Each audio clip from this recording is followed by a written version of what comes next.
Ok, buenas tardes a todos nuevamente.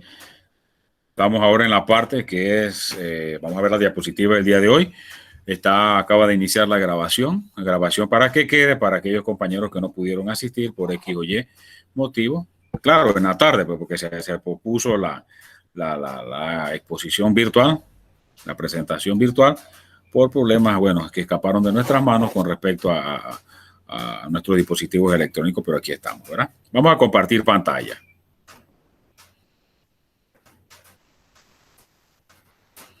Vamos a compartir pantalla. Me avisan cuando ya se comparte. Debe estar compartiéndose. Me avisan.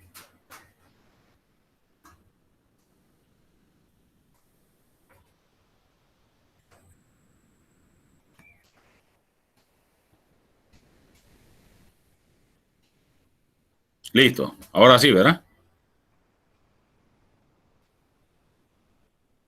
Listo, profe. Ok, vamos con la diapositiva. Me avisan si se ve la diapositiva. Dice que presionamos F5. Ok, ahora sí se ve la portada. Sí, profe. Ok. Seguimos con nuestra tercera sesión. Esta es la segunda virtual. Ya saben mi nombre, lo que es el número de teléfono en caso de alguna pregunta. Teorías de aprendizaje es lo que vamos a ver hoy. Estuvimos en aquella primera sesión viendo lo que era el aprendizaje, lo que era el conocimiento, lo que era la enseñanza. Ahora vamos a tocar algo importante que son las teorías del aprendizaje. Ver esas teorías que explican lo que es el aprendizaje del individuo, cómo adquiere, cómo el individuo se toma para sí ese conocimiento y lo puede aplicar a su vida. Dentro de esa teoría de aprendizaje está lo que es la definición. Se entiende por aprendizaje al proceso a través del cual el ser humano adquiere o modifica sus habilidades, destrezas y conocimientos y o conducta como fruto de la experiencia directa, el estudio, la observación, el razonamiento y la instrucción. Dicho en otras palabras, el aprendizaje es el proceso de formar experiencia y adaptarla para futuras ocasiones. Mire que hace énfasis en algo importante, que el ser humano adquiere o modifica, o sea, él adquiere habilidades, destrezas, conocimientos, pero dice también que lo modifica, o sea, que ya ese ser humano puede tener esas habilidades, esa destreza, esos conocimientos y esa conducta, solamente es cuestión, el aprendizaje es también modificar este tipo de actividades que ya tiene el individuo. Ahora bien, ¿cómo las modifica? Ese proceso de modificar, ese momento de modificación es es efecto. Pero ¿es causado qué? Es causado, dice, por la experiencia directa, el estudio, la observación, el razonamiento, la instrucción. Ahora bien, eso tiene su objetivo, eso tiene un fin. El fin lo menciona aquí en la última línea. Ese proceso dice de formar experiencia y adaptarla para futuras ocasiones. O sea, para enfrentar en determinado momento alguna situación que se le presente y cómo pueda salir airoso de dicha situación que se le ha presentado al individuo. Ahora bien, existen diferentes teorías, diferentes líneas que explican lo que es el aprendizaje. Tenemos aquí, mencionamos 4, lo que es el conductismo, el cognoscitivismo, el constructivismo y el conectismo. Y habla del concepto en la primera fila, la segunda habla cuál es el papel o el guión que hace en determinada línea, en determinada teoría, lo que es el maestro y también lo que es el estudiante.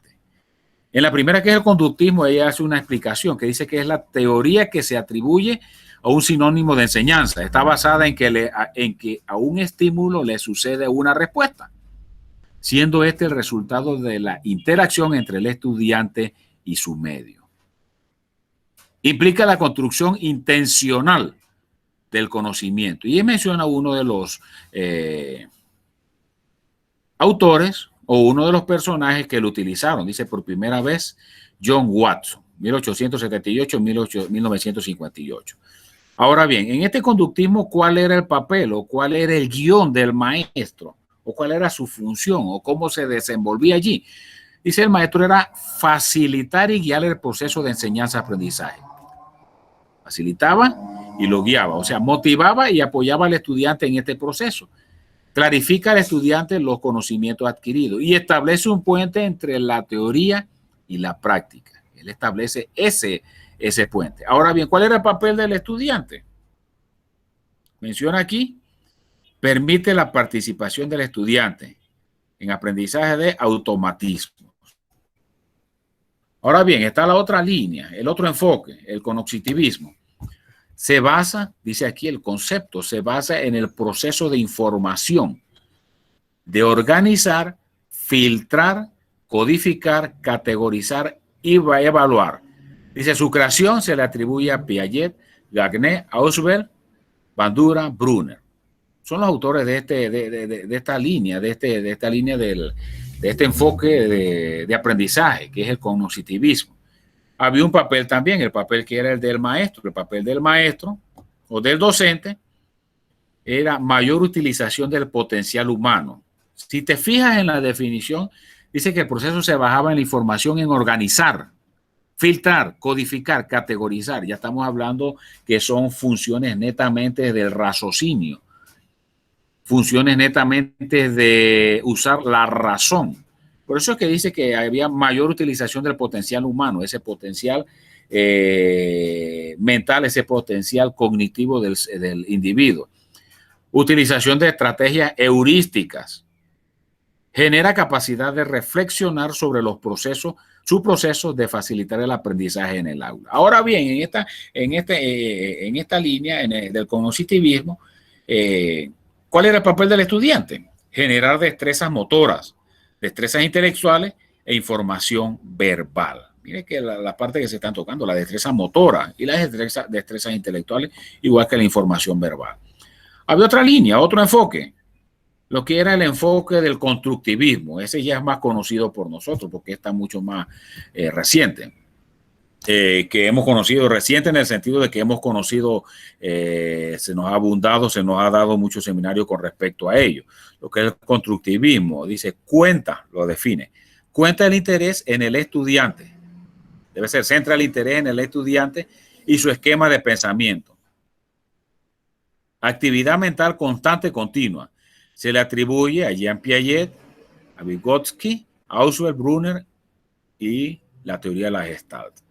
Ahora bien, había un papel del maestro. El maestro es facilitador de información, destrezas y valores.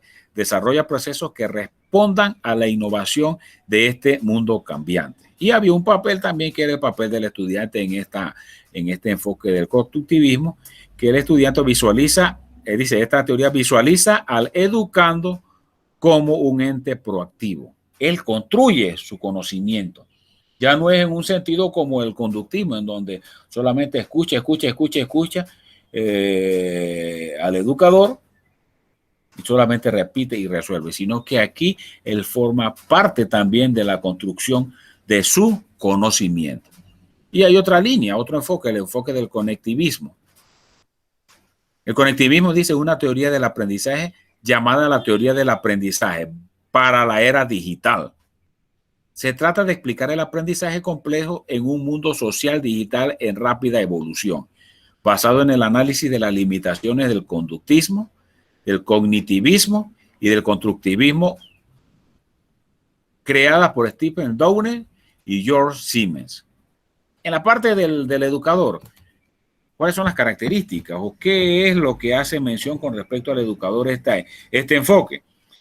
Dice, promueve el aprendizaje en red, maximiza el uso de las tecnologías, crea innovaciones en la estrategia pedagógica, hace uso de las redes sociales.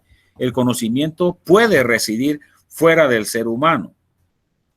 Nuevo papel del docente es ser facilitador para las construcciones de nuevos aprendizajes, utilizar herramientas innovadoras para garantizar con ello un aprendizaje significativo. El estudiante hace uso de la tecnología a mayor conexión, mayor aprendizaje.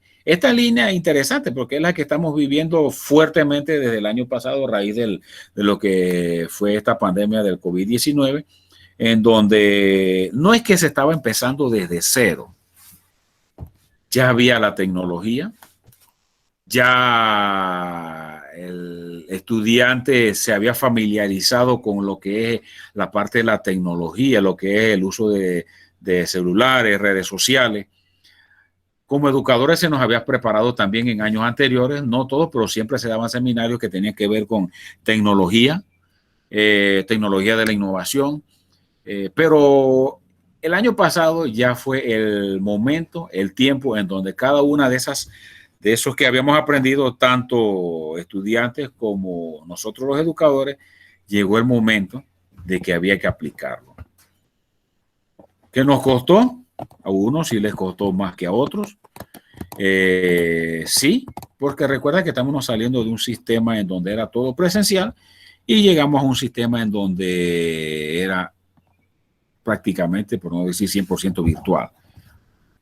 Y había que adaptarse a los nuevos cambios. Estos cambios en donde la información abunda, solamente es cuestión de ponerse a practicar, cuestión de ponerse a meterse en lo que es ese mundo de la tecnología, ¿verdad?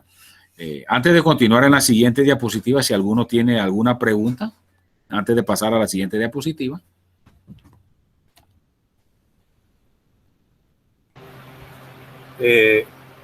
Profe, un comentario más que todo, con referente a la última, ¿Cómo no? Perfecto. a la última teoría del conectivismo. Yo, bueno, pienso que todas las teorías, no ninguna es mejor que otra. Pienso que hay diversidad, así como si hablamos de razas sociales o por color de piel, pues tenemos de todo un poco. Lo mismo se puede decir de las teorías educativas. No necesariamente vamos a tener todos profesores de una línea en específico.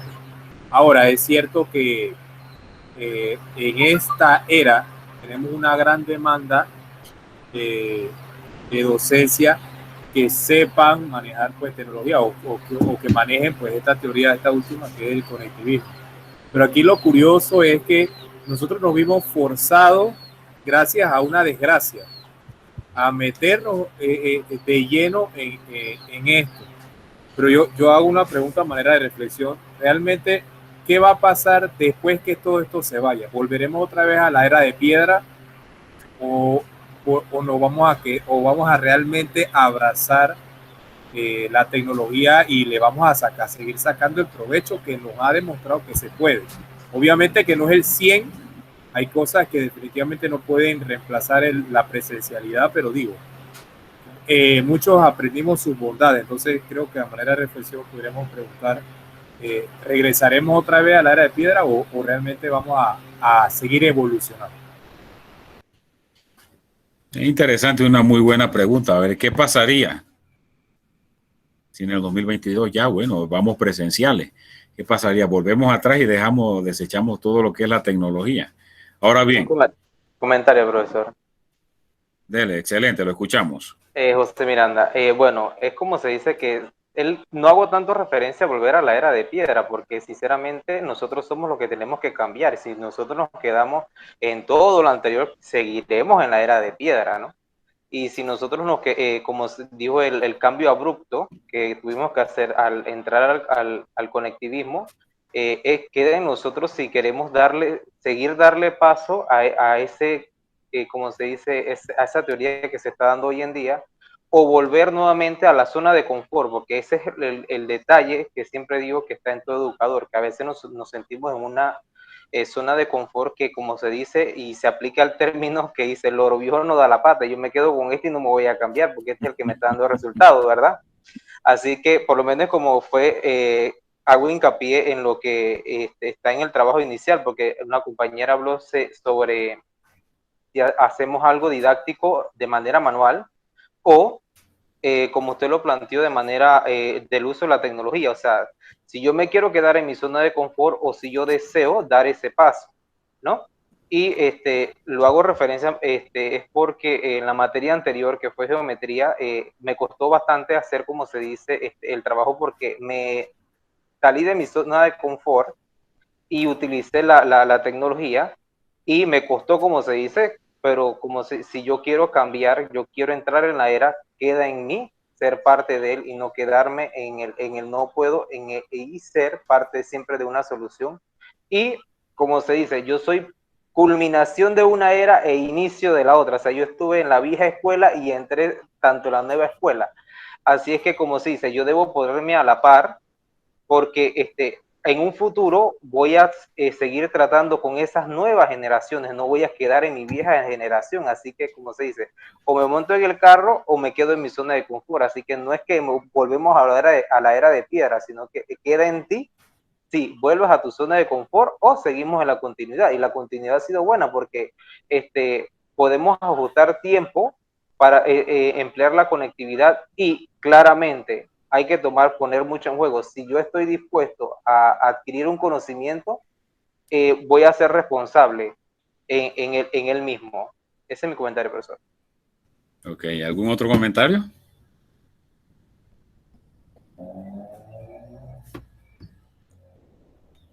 Mire que hay muchas cosas que hay que tomar en cuenta. Mira lo que se da al inicio. Puede que al inicio del año pasado, del 2020, aparece la pandemia. Una desgracia, como dijo el compañero. Aprendimos a echar para adelante en las clases virtuales y todo eso a raíz de algo negativo, lo que fue la pandemia, ¿verdad? Bueno, hubo que aprender a la fuerza, a la mala. Sí. Pero no, hay ciertas cosas que hay que aprender. Hay que ponerse a reflexionar. Mira el tipo de aspectos que hay que tomar en cuenta. Teníamos una generación de estudiantes en donde la mayoría, a usted y a mí nos ganaban, en lo que eran la parte del Facebook, del Instagram, de cómo bajar música, de qué buscar en el internet. Sí, nos ganaban porque nos ganaban. Hay que reconocer eso. Eso es juventud. Ahora bien, cuando usted entraba a ubicar esa competencia en informática, esa competencia con respecto a la tecnología que tenía nuestros estudiantes, y la enfocas de una manera más positiva, más ventajosa y más productiva en lo que es la educación, la cosa como que cambia. ¿Qué pasó aquí? Hay muchos que quedaban enredados y dominaban más la tecnología que nosotros, porque es cierto, es juventud. Agarran todo y ya traen ese chip así, ¿verdad? Pudimos darnos cuenta de que pueden saber muchas cosas, sin embargo, ese potencial que tenían puede canalizarse en esa parte de su aprendizaje. Ahora bien, ya ha pasado un año, mira la altura que vamos de este año, sí. Siento yo que ya es cuestión del mismo individuo, el mismo estudiante, de que su conocimiento pueda ser más grande, pueda ser más amplio, si tan solo él quisiera. Porque ya usted y yo como educadores les dimos las herramientas y lo enfocamos y dirigimos el timón hacia donde debe ser. El que sale de eso y no aprovecha, porque ahora todo es mucho más fácil, todo hasta con un celular, usted tiene acceso a infinita información. Información que puede servir para su crecimiento como profesional y como persona. Profe. Ese es un aspecto importante. Ya te doy paso, Uciel.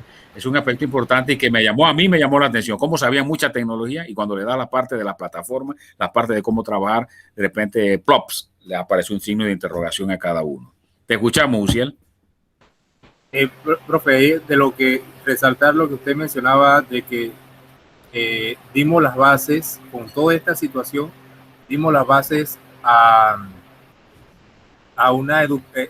que los estudiantes sean autodidactas. Cosa que no existía antes de, y si existía, tal vez existía, o sea, cosas esporádicas, así, una gran minoría. Y en esto definitivamente, aunque a algunos estudiantes les sigue costando, yo pienso que en su mayoría, o por lo menos llegamos a un casi 50% en que los estudiantes se tuvieron que volver autodidactas, sí o sí, porque ya no todo el conocimiento estaba tan facilitado como cuando eran clases presenciales. Entonces, como ahora las clases en su mayoría en el sistema, más que todo en el sistema oficial, no es, por ejemplo, hablando de matemáticas, no son 5 horas a la semana, ahora es una. Entonces, Correcto. tú tienes que ver cómo tú resuelves. Entonces, yo pienso que esto ha obligado, aquí es donde viene la parte un tanto positiva y negativa a la vez. Positiva porque el estudiante que era bueno se perfeccionó más. Y el Correcto. estudiante que era regular o tenía de dos caminos, o buscaba la manera de mejorar o se hundía, y el que era malo pues se terminó de hundir más. O sea que esto como que acentuó más el tipo de estudiante de que se venía catalogando. Entonces, pero lo positivo que se puede rescatar de esto es lo que usted mencionaba, que resaltábamos eso de ser autodidacta. O sea, que ahora en su gran mayoría pues les toca tratar de verse por sí mismo su conocimiento y formar su conocimiento. O sea, ya el docente prácticamente se convirtió en lo que algunas teorías hablan de ahora del siglo o tendencias del siglo XXI en un facilitador, porque ya Correcto. no está al 100% ahí como para darte las indicaciones como se hacía en un tiempo atrás. Entonces, creo y voto por eso de que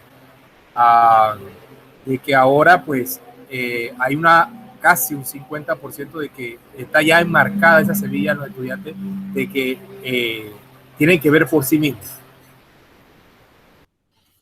Así es, eso es en la parte, lo que dice el compañero, correcto, en la parte del estudiante. En la parte de nosotros como docentes, como educadores, nos hace salir de la zona de confort. Imagínate, de repente, desde el año pasado, matemática, ¿cómo voy a dar matemáticas? Si todo el matemática lleva un patrón. Tablero, marcador, borrador. ¿Cómo la voy a dar? Se hace más difícil de repente explicar tantas preguntas, tantas interrogantes, tantas cosas que uno se preguntaba y más del área de matemática. ¿Cómo hago? ¿Cómo hago? Y más cuando usted hace una prueba.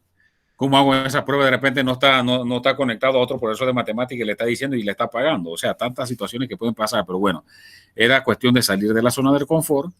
Claro, en el camino iban a pasar situaciones, porque era primera vez que estamos viviendo eso de la virtualidad. Iban a pasar situaciones, pero esas situaciones en el camino había que hacer un alto, analizar qué pasó y cómo puedo corregirla para la próxima vez, para un segundo trimestre, para la siguiente clase, qué sé yo, ¿verdad? Y bueno, eso es una parte de que también fue un aprendizaje para nosotros. Así hay un comentario,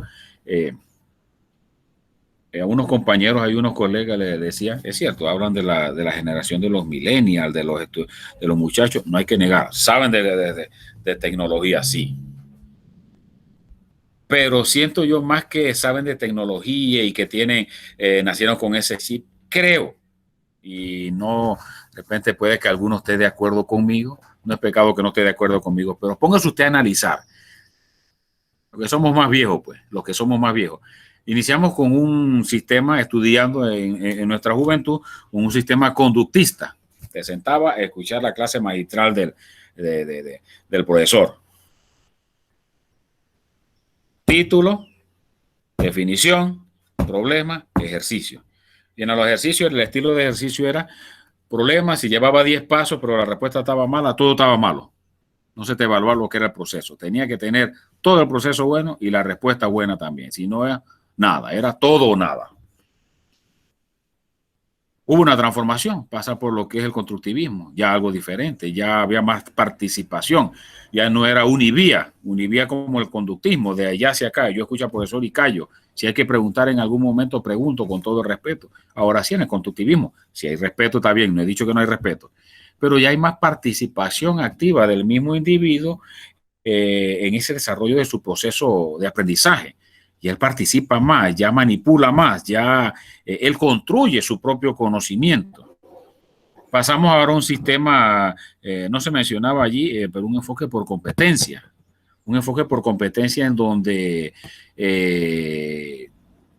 la idea o el objetivo era ver que el ser humano en determinada situación qué tan apto para resolver esa situación, qué tan apto era ese individuo, qué tan preparado estaba para afrontar determinada situación, qué tan competente es para determinado momento ese individuo. O sea, ya buscando más que contenido, buscando más que construcción de su conocimiento, buscando en para qué le sirve eso en su vida diaria. Ese era el enfoque competencista, ser competente, ser apto en determinada situación que se le presenta en la vida al individuo.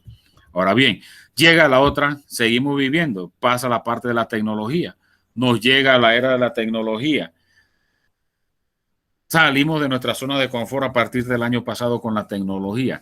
Yo siento que con todo eso, el mayor cambio, la generación que ha estado preparada para todo y que ha sufrido muchas cosas y que sigue estando mucho más preparada, somos la generación de nosotros ahorita, los educadores, usted, yo, porque hemos pasado por todas esas etapas y hemos evolucionado. Si hay que hacer una reestructuración, se hace la reestructuración. Nos costó el año pasado la tecnología, sí, pero ya ahorita ya no nos cuesta. Que si nos sigue costando, sí, pero ya es mucho, mucho menos que al inicio del año pasado. Yo siento y comentaba con esos compañeros, con esos colegas, que en realidad la generación que ha echado para adelante y la generación en realidad que es echada para adelante, la generación somos nosotros, porque hemos sufrido todos esos cambios. La generación de ahorita, la juventud, te le quita el celular, le quita la tecnología y se acabó el mundo. A usted y ahorita, que somos tecnológicos, nos quitan la tecnología, no importa, estamos preparados, nos vamos al modelo antiguo, pues. Se puede caer el mundo en tecnología, pero nosotros seguimos porque hemos pasado todas esas etapas, hemos evolucionado, pero no se nos ha olvidado cómo es lo otro. Nos hemos adaptado a las necesidades inmediatas de nuestros estudiantes y del medio que nos rodea. Yo sé que de repente alguno pueda que no esté de acuerdo conmigo, pero otros sí. Y es una realidad. Nos hemos tenido que adaptar y bueno, somos esa generación mente abierta en cuanto a la parte del aprendizaje, en cuanto a salir de nuestra zona de confort y en cuanto a evolucionar para mejorar y adaptarnos y seguir para adelante con esto que nos gusta, que es la educación y también lo que es más específicamente nuestra asignatura, que es la matemática. Si no hay comentarios, pasamos a la siguiente diapositiva. Ok. Vamos a la siguiente diapositiva, que estamos hablando sobre los distintos enfoques. Ahora sí. Se sigue compartiendo pantalla, ¿verdad? Hay problemas que son del aprendizaje. Y se define que dice problemas de aprendizaje. Son trastornos que afectan la capacidad. Son trastornos que afectan la capacidad de entender o usar el lenguaje hablado o escrito, hacer operaciones matemáticas, coordinar los movimientos o dirigir la atención.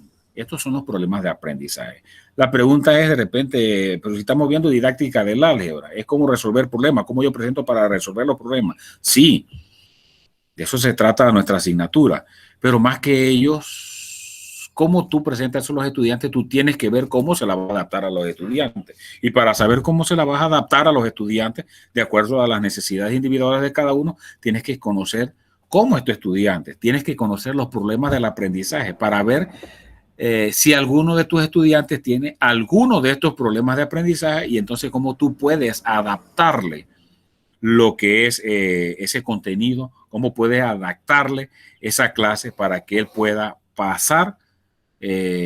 Cuando digo pasar, o sea, al final de la asignatura, al final de la jornada, cómo ese estudiante pueda ser victorioso en ese tema que le has dado, cómo pueda tener un rendimiento satisfactorio de acuerdo a ese problema del aprendizaje que él tiene. Debemos conocer cuáles son esos tipos de aprendizaje. Repito, son trastornos que afectan la capacidad de entender, o sea, su raciocinio, o de cómo usar el lenguaje, o de cómo escribir. Recuerda que nosotros trabajamos con letras, no solo en números, la parte algebraica también es letra. Hay problemas de escritura, y en esos problemas de escritura puede ser que el estudiante en el tablero esté viendo algo, puede ser que el estudiante ahorita en tu pantalla, le mandaste una práctica, esté viendo una letra, pero por el trastorno que él tiene en su mente, se distorsiona. Lo que tú le has puesto se le distorsionó en su mente y pueda que te lo resuelva bien según la imagen de esa expresión que le has dado en la tarea o en la práctica, pero se distorsionó en su mente, te dio la respuesta y la respuesta está errónea. Está errónea para usted y para mí, pero en su mente está bien. ¿Por qué? Porque su mente distorsionó y él resolvió con esa distorsión que tenía mental de ese símbolo, de ese signo que usted le escribió. Dice, afecta también hacer operaciones matemáticas, coordinar los movimientos y dirigir la atención. Vamos a ver uno de estos problemas. Vamos a ver como 3 o 4 problemas de estos que son los más comunes. No quiere decir que no haya más. Sí hay más, pero ya eso, como les mencioné en un inicio, en un principio, eso es un mundo. Ya entraríamos en lo que es una clase de psicología y esa no es la intención ni el objetivo del curso, sino vamos a identificarlos de manera general y muy rápida. Vamos a ver.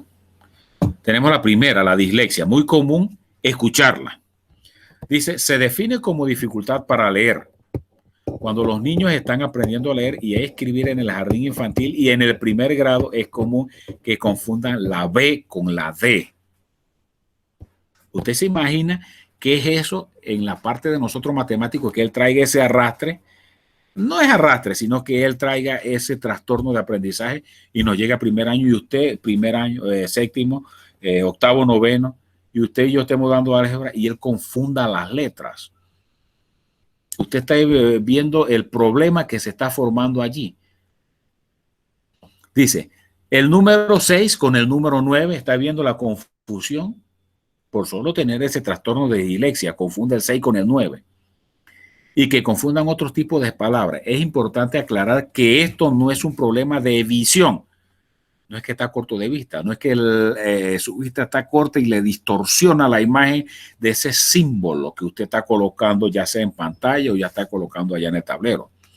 No es ese problema de visión, sino que el cerebro está invirtiendo o modificando la secuencia de la información que recibe de los ojos.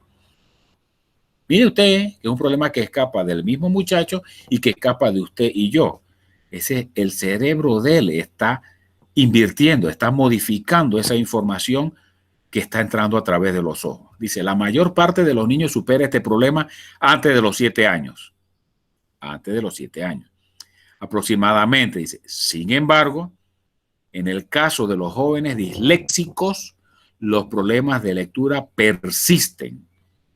Y como ya le dije, no se trata de lectura, la parte de español, no, solamente no. Acuérdense que nosotros trabajamos, como ya dije, con letras, no solo números, sino letras. En otra forma de dislexia, la mente identifica correctamente la palabra que ve, pero tarda en relacionarla con su significado. Estos adolescentes leen muy despacio y es posible que tengan que releer el material varias veces antes de comprenderlo. Otras actividades de comunicación también pueden presentar dificultades, tales como la de comprender el lenguaje oral y expresarse de forma oral y escrita.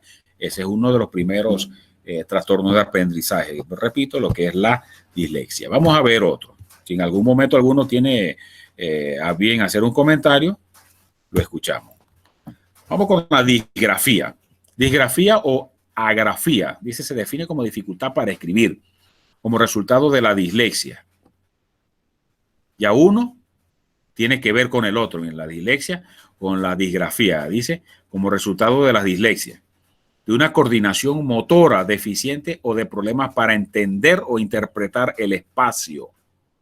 La forma de manifestarse depende de la causa. Un informe escrito por un adolescente con disgrafía debido a la dislexia tendrá muchas palabras ilegibles o mal escritas. Por otra parte, la torpeza motora o una deficiencia en la percepción visual y espacial solo afecta a la letra, no la ortografía, o sea, la forma de la letra. Caemos en lo mismo, trabajamos nosotros con lo que es letras también la mayor parte. Vamos con otro trastorno, lo que es la discalculia. Aquí se define como la dificultad para hacer cálculos matemáticos. Caímos netamente en nuestra área. Las matemáticas son un problema para muchos estudiantes. Eso no lo denegamos. Pero la discalculia puede hacer que un adolescente no comprenda incluso conceptos matemáticos básicos. O sea, lo que hace la salvedad aquí es que para muchos, ya lo estuvimos viendo en aquella primera sesión presencial, hay mucha negatividad, a veces negatividad, sí, también mucha apatía a la matemática, sí, pero también muchas ideas preconcebidas de que matemática es difícil y el ser humano se mentaliza en eso de que es difícil y por más que usted se la ponga fácil, o por más que usted le diga que 1 más 1 no sabe porque ya está predestinada su mente a que matemática es difícil. Pero ¿qué tiene que ver la discalculia? Aquí va más allá que esto, que tener ese miedo, ese terror a la matemática. Dice, la discalculia puede hacer que un adolescente no comprenda incluso conceptos matemáticos básicos. Ya estamos hablando de un trastorno de aprendizaje, algo básico. Ya el muchacho no puede comprenderlo. Ese trastorno específicamente se llama discalculia. Vamos a otro, dice Profesor, discúlpeme que lo interrumpa, pero es que dígame, este tema me resulta muy interesante porque yo he tenido estudiantes que presentan estas características que usted ha mencionado. Una de ellas es, tuvo una estudiante que, bueno, tenía un problema visual en este caso, y para ella, para enfocarse en el estudio de la álgebra, tenía que, o sea, miraba bien, era por un ojo, no por el otro, o sea, tenía problemas.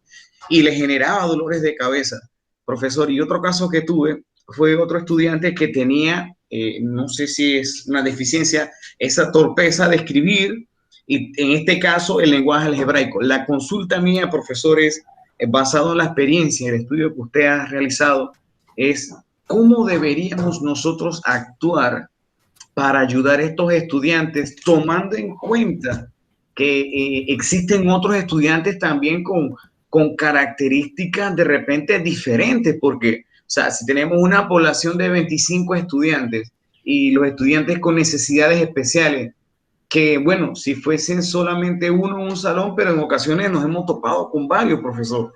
Entonces, sería conveniente hacer una adecuación al contenido, o lo ideal sería debido a la situación que presenta ese estudiante, porque, profe, el punto es que esos contenidos que nosotros sabemos en álgebra son básicos, fundamentales, el muchacho lo va a necesitar más arriba. Entonces, ¿cómo podemos nosotros ayudarle para que adquieran esos conocimientos básicos, pero tomando en cuenta sus dificultades, profe? Porque eso es un dolor de cabeza que a mí se me presenta. No sé si digo mal, un dolor de cabeza, pero nosotros tenemos que ser artistas y ver cuáles son esas necesidades que ellos tienen para generarle un conocimiento significativo, pero atendiendo cada uno de los casos, profe, porque como usted sabe, en un salón, yo tuve un caso, en un salón tuve 5 y los 5 eran diferentes, profe. Entonces, ¿cómo hacer, no? Entonces, no sé, profe, si le ha ocurrido algo similar. Muchas gracias. Ok. Tenía 5 más el grupo de los otros, ¿verdad? O sea que en un salón tenía 6 grupos. Imagínense, así me ha pasado, diferentes todos. Mira, voy a contarle algo así de todo un poco, y al final esas preguntas de qué adecuaciones le hace, que muy con eso íbamos a terminar. Íbamos a llevar allá los conflictos a cada uno de ustedes, pero un tipo de conflicto bueno, conflicto cognitivo. Una vez me pasó en el 2006, en Boca del Toro. Estaba dando a clase allá. Era un salón de 4º año ciencias, por primera vez, era como la segunda generación. Ya era el segundo año que había 4º año ciencias en un IPT agropecuario. Estoy dando mi clase. Sabe que la clase de 4º año es teoría de exponente. Teoría de exponente, y por ahí te vas inspirando con teorías de las raíces y se vuelve un mundo interesante para uno, pero para el pelado no. De repente se trabajaba por trimestre. Tú sabes que se trabajaba en ese entonces por trimestre. Por bimestre, perdón. Primer bimestre, segundo bimestre. Por allá, yo creo que a mediados del tercer bimestre, de repente yo veo una muchacha, allá se hacía lo último. Se hacía pegada con otra. Digo, fulana, Usted que se pega con la otra si estamos, sepárese, que no sé qué. Dice, no, profe, ella se está haciendo conmigo, le dice a la compañera, ella se está haciendo conmigo aquí porque para copiar, ¿ok? De repente vuelve lo mismo y me llama la atención porque siempre se hacían las dos juntas, se hacen las dos juntas, y que muy pegada y la muchacha no participa, solamente me quedaba viendo con unos ojones. Parte que uno aprende, ¿por qué? Porque después descubro y le pregunto a ella, a la compañera, le pregunto algo, le hago la pregunta, que por qué que se ubique en la fila, no esté en desorden y nada. De repente me hace una muesca y la compañera, con ese ademán que me hizo la compañera, me dice, no, profe, si ella es sordamuda. ¡Ay, caramba! Usted se imagina lo que es el tercer trimestre de un estudiante de matemática que era sordamuda. Lo primero que le voy a dar, dame el nombre de ella rara y voy a buscar en el registro. Bueno, la muchacha no iba quedada porque ella buscaba. Digo, ay, Dios mío, entonces, ¿qué hago aquí? He fallado 2 bimestres, casi 3 bimestres he fallado aquí. Y yo todavía no me había dado cuenta que tenía un estudiante que era sordamuda. Digo, ¿y cómo ella? Y le pregunto a la compañera, ¿y cómo ella me escucha? ¿Cómo ella? Dice, no, profe, ella como usted cuando explica, y es cierto, cuando usted y yo explicamos en el tablero, nosotros damos la espalda a la clase. Usted comienza a alzar la mano y usted comienza a escribir, tiene que darle la espalda a la clase. Y a veces usted comienza a explicar, resolviendo problemas, escribiendo en el momento, usted comienza a escribirlo. Pero ese era un estudiante, los que son sordomudos, no todos, pero prácticamente que adquieren la habilidad, y eso se trata cuando lo ven en primaria los maestros de educación especial, ya sea de Meduca o ya sea del IPE, tratan de que una de las cosas que debe aprender es el lenguaje vocal, a leer labio, lectura labial, que usted está hablando y aunque estén sordos y sean mudos, ellos saben qué es lo que usted está hablando, por la forma como nosotros colocamos la boca y movemos los labios.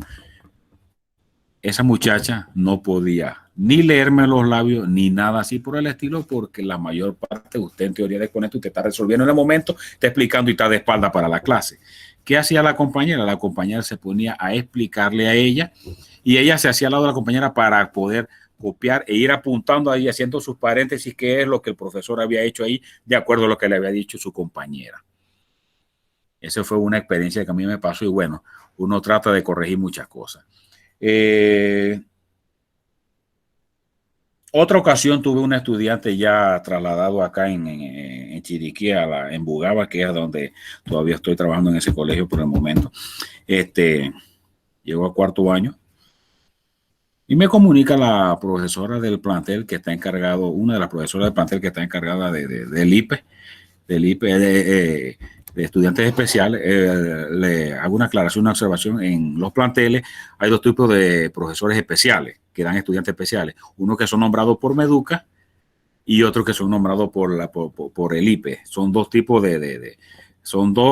tratan los mismos estudiantes, sin embargo, son nombrados por instituciones diferentes, por si alguno no lo sabía. Ok, me llama la profesora que es netamente del IPE y me dice, fulana tiene problemas, es retardo mental. Dice, tiene que hacerle adecuaciones. Y yo me quedé, digo, me hablaste en chino. ¿Qué tengo que hacerle?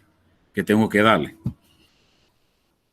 Bueno, dice, de repente hay que ver, dice, porque ella su retardo mental es moderado.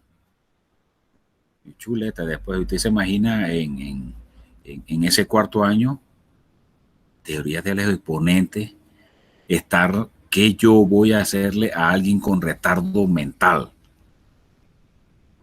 Y caemos en lo que dice el compañero, ¿qué hago con ellos? O sea, porque el sistema a ti no te prepara para atender ese tipo de estudiantes. Fallan en ese sentido. Solamente nos dicen cómo enseñar, cuáles son las teorías, pero nunca nos dicen en realidad si te aparece un tipo de estudiante con trastorno, ¿qué tienes que hacer? O por lo menos que tengas una idea de qué pasa allí en esos cerebros, en esas cabezas, que vaya, bueno, la vida los trajo así, pues por X o Y motivo, ¿verdad? No nos vamos a meter en esos detalles. ¿Qué se me ocurre? Bueno, de repente ese estudiante, mientras los demás estaban con teoría de los exponentes radicales, bueno, hacer algo. Estuve leyendo en aquel entonces uno que eran los algeblocks o bloques de DNA, entonces yo hice con mis cartoncillos, hice unos cartoncillos, los cuadritos, los rectángulos y todo eso con la misma medida y que un rectángulo era tantas veces el cuadrito y cosas así. Bueno, la puse a ella.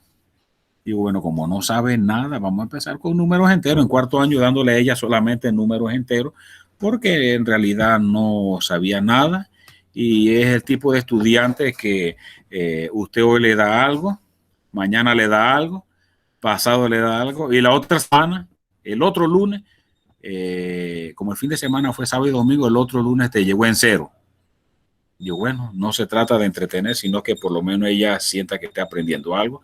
Le sirva o no le sirva, pero de todas maneras había que atenderlo. El sistema en ese entonces hizo la inclusión de los estudiantes a las aulas, no solo estuviesen en su aula especial, sino que estuviesen esa inclusión en las aulas normales. No estuvo mala la idea, sin embargo, el sistema a nosotros no nos preparó para ello.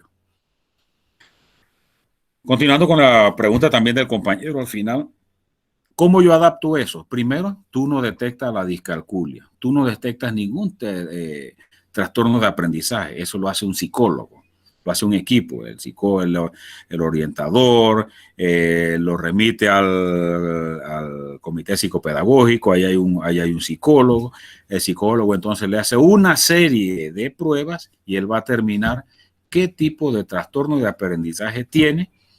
Y no solo el tipo de trastorno de aprendizaje que tiene o cuáles trastornos, pueden ser varios, sino que te va a decir también el grado de afectación que tiene.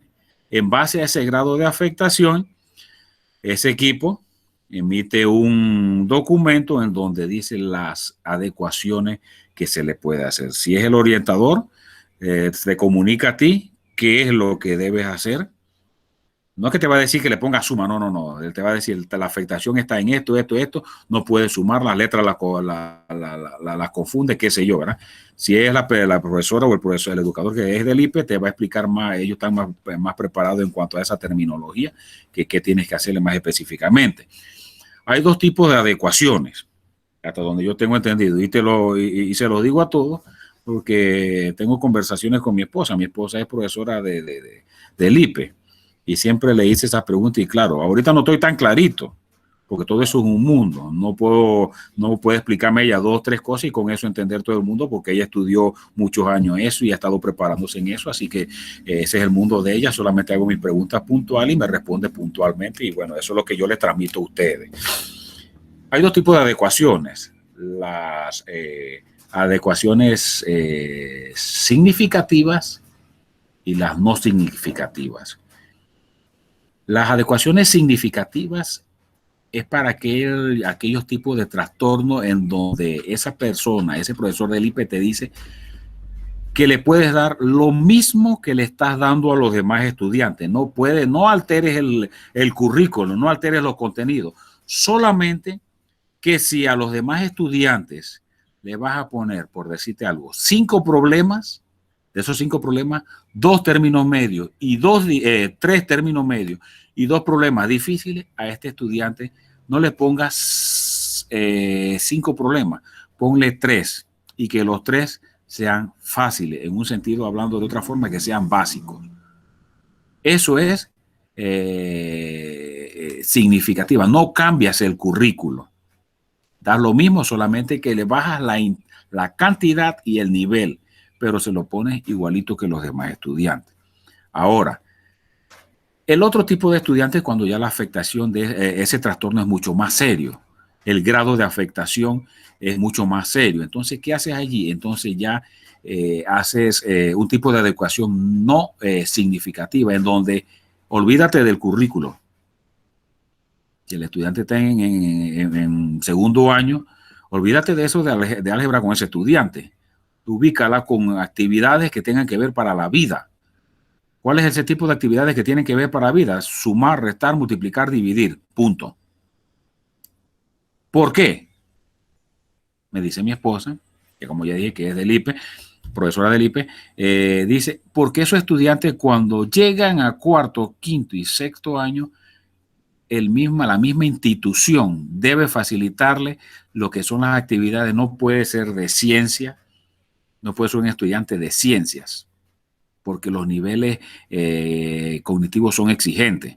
Debe ser un estudiante en donde debe haber un programa en donde ellos vayan a salir con capacidades para enfrentar la vida. En otras palabras, Actividades como aprender a soldar, a coser, a cocinar, a hacer manualidades, a hacer artesanías.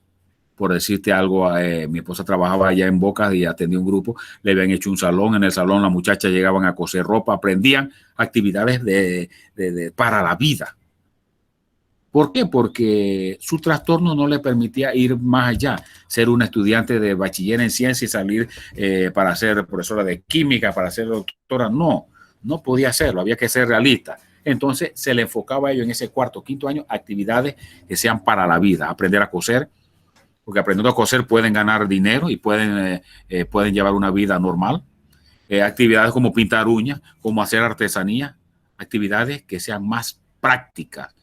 Y en caso de no haber, entonces se remiten a lo que el IPE no tenga algún programa de ello o algún salón especializado para ello, entonces hacer ciertos convenios, ciertas conexiones con lo que es el INADES para que puedan ellos desenvolverse de esa forma. Ese en cuanto al estudiante cuando te llegan a cuarto, quinto y sexto año, donde tienes que alterar lo que es el currículo.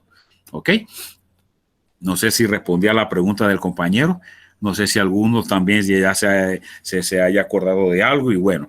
Al final, sí, profe, disculpen, sabe que eso que usted hizo, yo también lo tuve que hacer una vez. Tuve una estudiante en séptimo grado, ella tiene la situación de síndrome.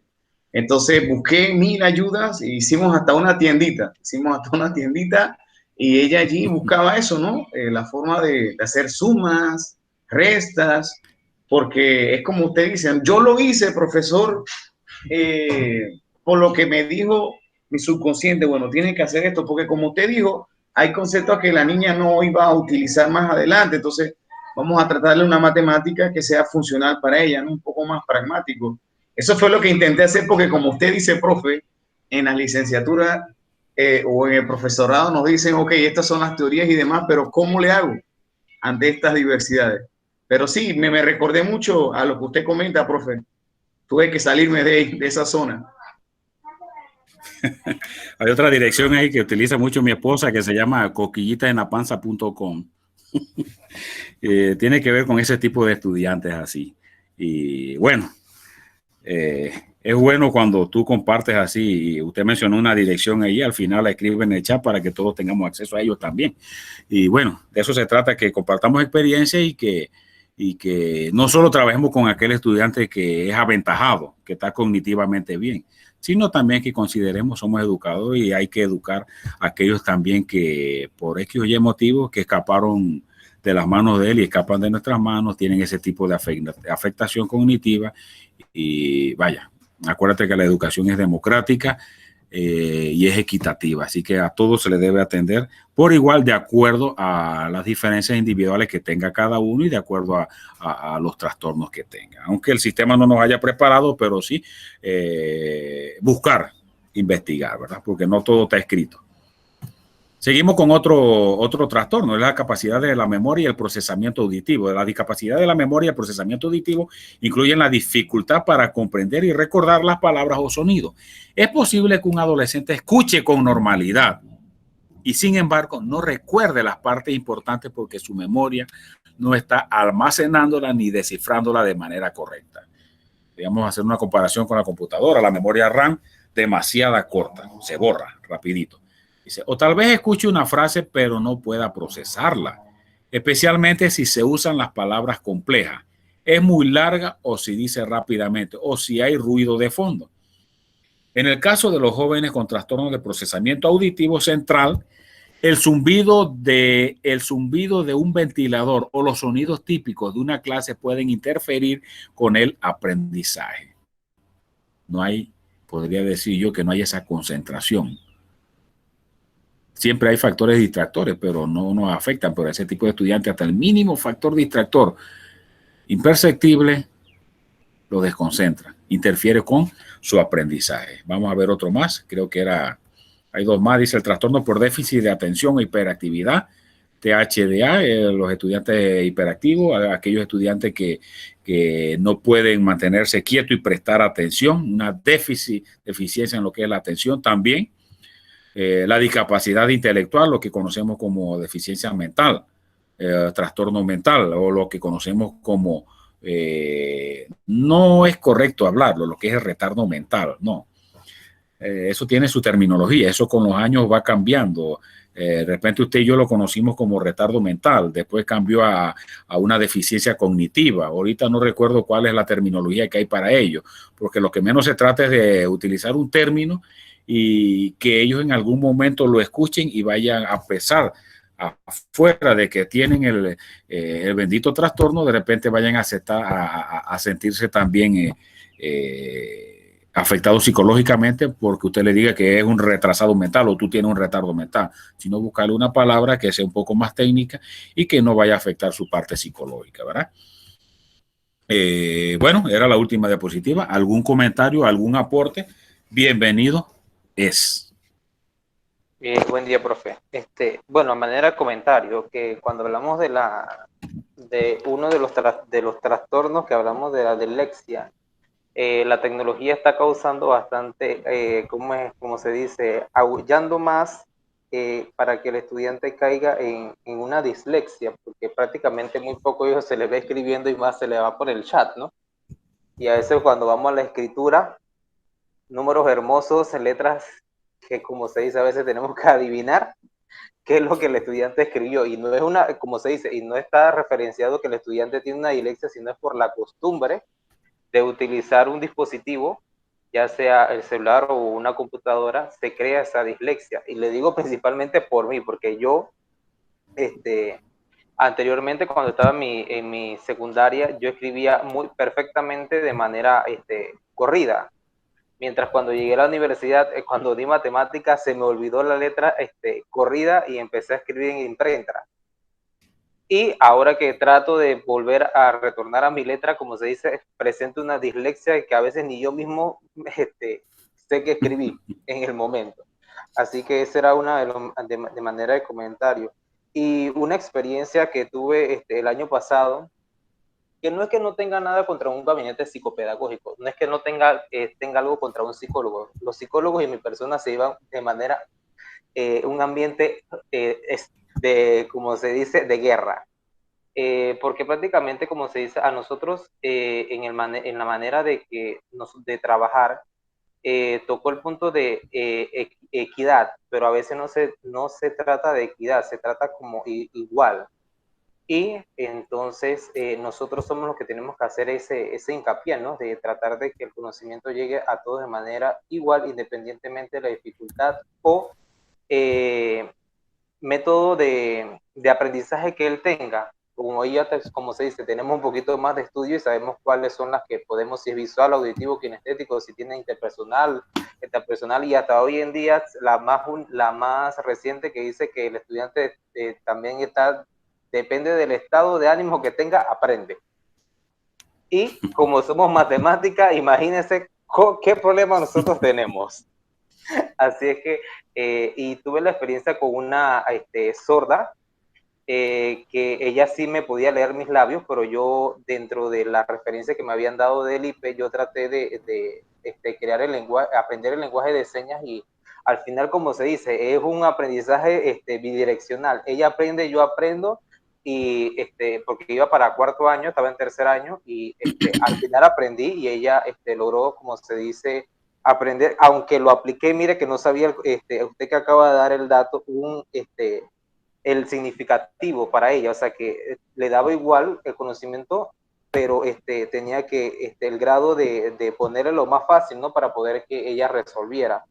Y tengo otro este año que tiene parálisis cerebral, y como se dice, es un buen estudiante, no se puede decir que no, pero su manera motora es difícil, ¿no? Entonces ahí donde yo tengo que hacer, hago las adecuaciones, y gracias a Dios tengo, como se dice, el cambio ese de manera virtual, donde puedo ponerle talleres que enviarles que él resuelva de manera en un celular o un dispositivo, y él entonces va desarrollando cada problema. Soy profesor, pero no, como se dice en el Ministerio de Educación, no estoy catalogado como profesor, soy instructor vocacional porque trabajo en Telebásica, o sea que doy todas las materias. Así que, como se dice, una experiencia nueva, pero como siempre ha habido de que todos los días hay que aprender algo nuevo, y como aquí aprendo todas las materias, cosas como se dice, no aprendí de manera en la secundaria porque mi ámbito era el lógico matemático, y me ha tocado, como se dice, aprender, porque creo yo que mi disponibilidad siempre es que el estudiante aprenda, no de que cumpla el requisito, ¿no? Y esa Correcto. es la experiencia que tengo, profe. Gracias. Ok, perfecto. ¿Algún otro comentario? Comentario, aporte, experiencia. Recuerde que aquí estamos todos aprendiendo, todos estamos compartiendo situaciones que nos pasan.